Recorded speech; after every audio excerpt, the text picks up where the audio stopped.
आज हम बनाएंगे तिल के लड्डू। तो आज मैं तिल के लड्डू को बनाने के लिए एक ऐसे इंग्रेडिएंट का इस्तेमाल करूंगी जिससे तिल के लड्डू आपके हार्ड नहीं बनेंगे बल्कि सॉफ्ट बनेंगे और खाते वक्त दांतों में नहीं चिपकेंगे। और एक ट्रिक भी बताऊंगी जिससे तिल के लड्डुओं को आप आसानी से बना पाएंगे, आपके हाथ नहीं जलेंगे और आपको इन लड्डुओं को बनाने के लिए पानी का इस्तेमाल नहीं करना पड़ेगा। तो चलिए बना लेते हैं। तो इसके लिए सबसे पहले मैंने लिए हैं ये सफेद तिल। ये 210 ग्राम है। 250 ग्राम मैंने गुड़ लिया है। गुड़ को मैंने काट करके लिया है। और साथ में लिया है मूंगफली, ये 150 ग्राम है। 25 ग्राम मैंने डेसिकेटेड कोकोनट लिया है, यानी नारियल का बुरादा। मूंगफली और नारियल का बुरादा लेना बिल्कुल ऑप्शनल है। तो चलिए अब हम तिल को भून लेते हैं। तो तिल को मैंने कढ़ाई के अंदर डाल दिया है। गैस की फ्लेम को लो रखा हुआ है। लो फ्लेम पर ही अब हमें तिल को लगातार चलाते हुए भूनना है। बस इस बात का ध्यान रखिएगा कि गैस की फ्लेम को लो रखना है और इसे तब तक भूनना है जब तक कि इसका कलर चेंज ना हो जाए। तो अब आप देखिए तिल का कलर चेंज हो गया है, हल्का ब्राउन कलर आ गया है। तिल अच्छे से भून चुके हैं। तो अब मैं इसे एक प्लेट में निकाल ले रही हूँ। अब हम तिल को साइड में रखते हैं। वापस से अब कढ़ाई के अंदर मैं मूंगफली डाल रही हूँ। मूंगफली को भी हमें भून लेना है। तो मूंगफली को भी लो फ्लेम पर चलाते हुए भून लेंगे। तो मूंगफली को तब तक भूनना है जब तक कि इसकी ऊपर वाली स्किन निकलने ना लगे और उसमें से चटकने की आवाज ना आने लगे। तो अब मूंगफली में से चटकने की आवाज भी आने लगी है और इसकी जो ऊपर वाली स्किन है वो निकलने लगी है, यानी मूंगफली भी अच्छे से भून चुकी है। तो मैं इसे भी एक प्लेट में निकाल ले रही हूँ। मूंगफली को इस वक्त आपको अच्छे से ठंडा कर लेना है। मूंगफली ठंडी हो चुकी है तो हम मूंगफली के ऊपर वाली जो स्किन है उसको रगड़ के निकाल लेंगे। तो मैंने इसकी स्किन को निकाल लिया। अब हम इसकी स्किन को छान करके अलग कर लेंगे। तो मैंने बास्केट में रख करके इसकी स्किन को अलग कर लिया है। और अब मैं इसे क्रश कर ले रही हूँ। आप चाहें तो मिक्सी में डाल करके भी इसे पल्स मोड पे हल्का सा चला सकते हैं। तो क्रश की हुई मूंगफली को मैं तिल के साथ डाल दे रही हूँ। और अब हमें नारियल को भी भून लेना है। तो नारियल को भी हम लो फ्लेम पर भूनेंगे, तब तक भूनेंगे जब तक कि इसका हल्का सा कलर चेंज ना हो जाए। तो आप देख सकते हैं इसका हल्का हल्का ब्राउन कलर आ चुका है। तो नारियल भी अच्छे से भून गया है। तो इसे भी मैं तिल में ही डाल दे रही हूँ।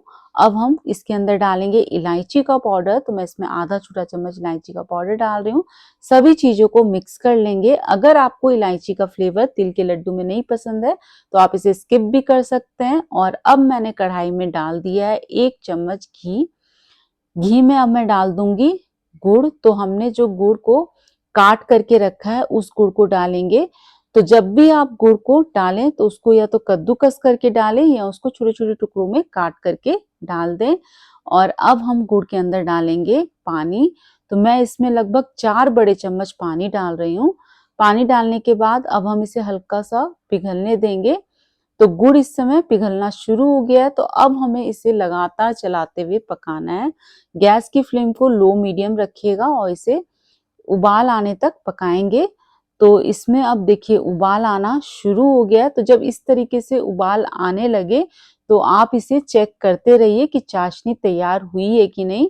तो हमें इस तरीके से एक पानी का बोल लेना है, उसके अंदर डाल करके देखना है और इस तरीके से इसे इकट्ठा करेंगे तो इसकी सॉफ्ट बॉल बननी चाहिए। तभी आप देखिए इसकी बॉल नहीं बन रही है, गुड़ पूरा पानी में फैल जा रहा है, यानी कि अभी ये तैयार नहीं हुई है। तो अभी हम इसे और 2 से 3 मिनट के लिए पकाएंगे। बहुत ज्यादा मत पकाइएगा, सिर्फ हमें 2 से 3 मिनट के लिए और पका लेना है। तो मैंने इसे 2 से 3 मिनट के लिए और पका लिया है। फिर से मैं पानी वाले बोल में डाल रही हूँ और इसे डालने के बाद 2 से 3 सेकंड के लिए छोड़ दीजिएगा, उसके बाद इसकी बॉल बनाइएगा। तो मैं उसके बाद इसकी बॉल बनाई तो देखिए इसकी सॉफ्ट बॉल बन रही है, यानी गुड़ का सिरप हमारा तैयार हो चुका है। तो इस समय मैं गैस की फ्लेम को लो कर दे रही हूँ और अब मैं डालूंगी आज का सीक्रेट इंग्रेडिएंट जिससे हमारे लड्डू खस्ता बनेंगे, साथ में सॉफ्ट भी बनेंगे। जब आप इन लड्डुओं को खाएंगे तो ये दांतों में नहीं चिपकेंगे। तो मैं डाल रही हूँ इसके अंदर बेकिंग सोडा। ये मैं 2 चुटकी डाल रही हूँ। हलवाई लोग भी तिल के लड्डू बनाने के लिए बेकिंग सोडा का इस्तेमाल करते हैं। और अब हमें इसे लगातार चलाते हुए मिक्स करना है। तो ये अच्छे से मिक्स हो गया। आप देख सकते हैं इसका कलर भी चेंज हो गया है। तो इस समय मैं गैस को बंद कर दे रही हूँ। गैस को बंद करने के बाद आपको क्या करना है, जो तिल, मूंगफली और नारियल जो भुना है वो पूरा इस सिरप में डाल करके अच्छे से मिक्स करना है। तो इस प्रोसेस को हमें जल्दी जल्दी करना है क्योंकि अब हमें इसे फटाफट लड्डू बना करके तैयार कर लेने होंगे, क्योंकि जो ये मिक्सचर होता है बहुत जल्दी जमना शुरू हो जाता है, इसलिए हमें जल्दी से इसे मिक्स कर लेना है। तो सभी चीजें अच्छे से मिक्स हो गई है, तो चलिए अब हम इसे साइड में रखते हैं। इधर मैंने एक प्लेट ली है, प्लेट को चिकना कर लीजिए घी से। उसके बाद क्या करेंगे, जो मिक्सचर हमने लड्डू वाला तैयार किया है वो काफी गर्म है, अगर आप हाथ से छुएंगे अभी तो हाथ जलने लगेगा, तो इसलिए आप थोड़ा थोड़ा मिक्सचर इस तरीके से ग्रीस की हुई प्लेट में डालिए और उसके बाद आपको लड्डू इसके बनाना है। इस तरीके से बनाने में क्या होता है, आसानी बहुत रहती है, फटाफट से लड्डू बन जाते हैं और हाथ भी नहीं जलते और आपको पानी का भी इस्तेमाल नहीं करना पड़ता है।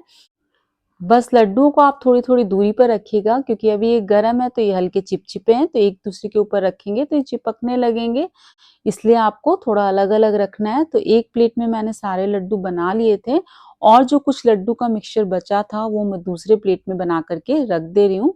अब मैं डायरेक्ट कढ़ाई में से ही मिक्सचर लेकर के बना रही हूँ, क्योंकि जो ये लास्ट वाला मिक्सचर है वो अच्छा खासा ठंडा हो चुका था, तो मैंने इसे बना लिया है।